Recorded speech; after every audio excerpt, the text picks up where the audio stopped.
Pretty excited. I've got my helper buddy down at Bunnings with me. We're just picking up all the Foilboard supplies and we're going to tackle the installation. Just doing the Foilboard at the moment. Just what I've been doing is cutting out my pieces. It's been pretty hard and they sort of just keep on looking pretty rough and styrofoam seems to be going everywhere. Just one thing with the styrofoam is that it reacts with PVC, so electrical cabling, it definitely can't come in contact with that. And then it's a bit iffy whether it's okay to put next to the conduit as well.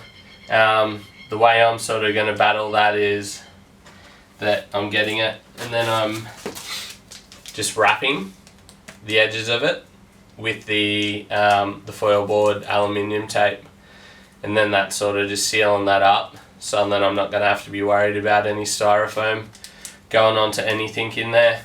And in here I'm just making it so then it sits up a little bit and doesn't really go near any of the wiring.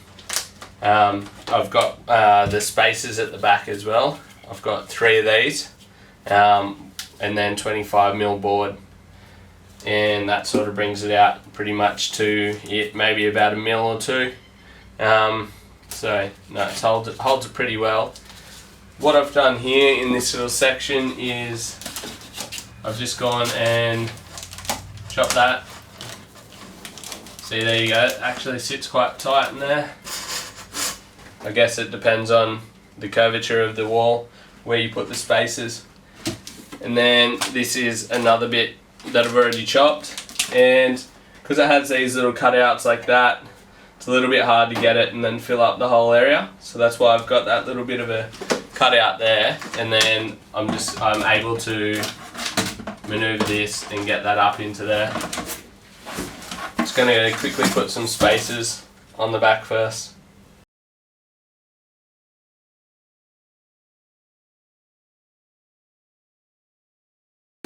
Now what I can do after that,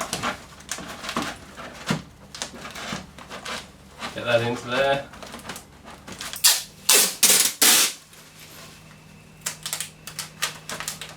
You just want to get your tape.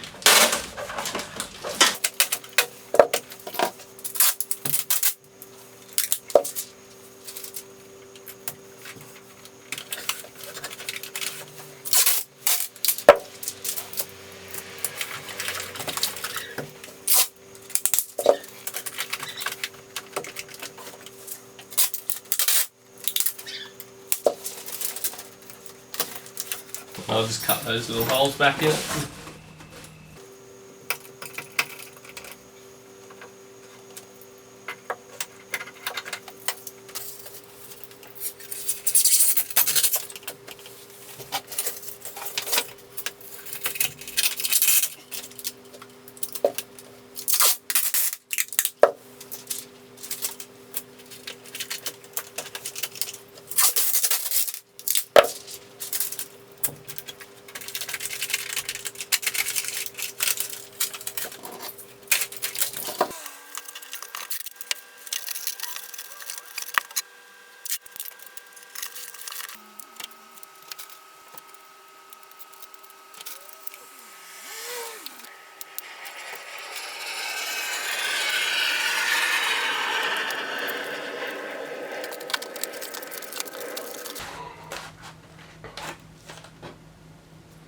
With this setup, I'm just staying well and truly clear of the 240. I want nothing to sort of mess with that. Some areas as well down below and in little hard to get areas, and areas that I just don't want any electrical touching the styrofoam, I have painted it with the thermoshield just so that it gives it that the thermal barrier. As you can see, this is quite messy. The best way that I could figure out to keep it under control was to keep the doors and windows closed and to keep the vacuum on hand. I'd make a cut and then I'd vacuum it up.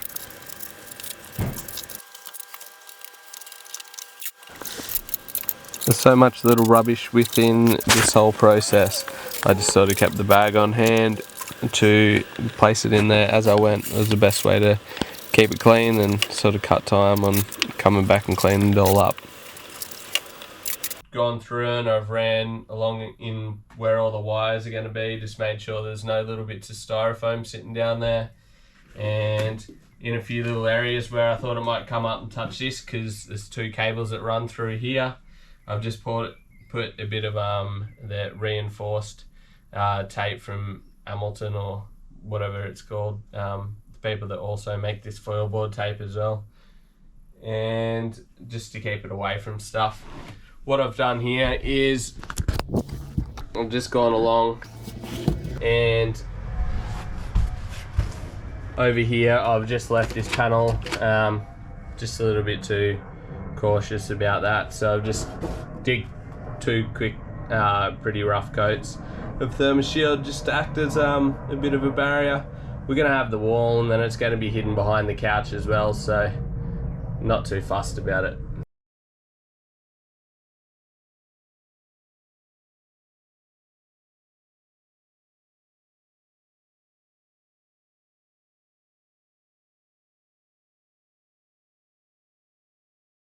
Here I'm showing how I've bent the foil board. What I did was I just made up my sheets, and then I would just put it on the ground and slowly bend it to the shape that I wanted.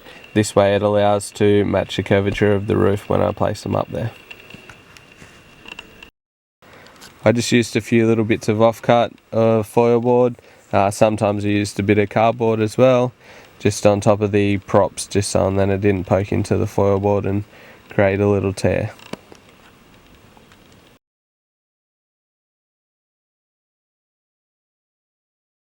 I'm going to re-stick up these three sheets of foil board.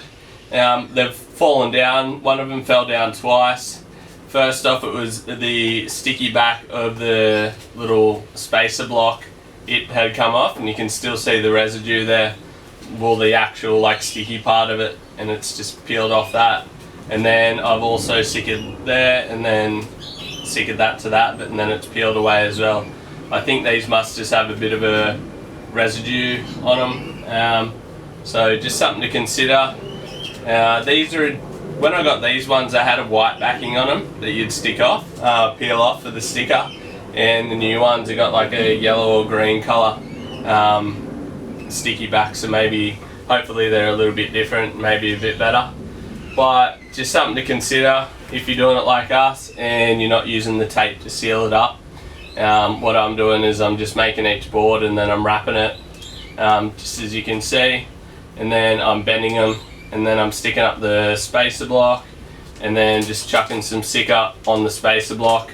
You can see the sticker's stuck to this, but yeah, I've peeled off again from that side. So yeah, if you're going to go this route, just make sure that if it's going to fall down, it's not going to sort of roll around in there and end up going to your electrical or anything else that you don't want it going near. Also, just another little tip for that is, with this, all the rest of them that I've been doing, I've been going along with a bit of metho, where I'm going to put the sticky pad, just to help the sticky pad sort of stick to it, but it seems to me that the sticky part's coming away from the spacer block itself anyway, the little bit of foam, so I don't think it's going to help too much, but why not add that little bit of extra security.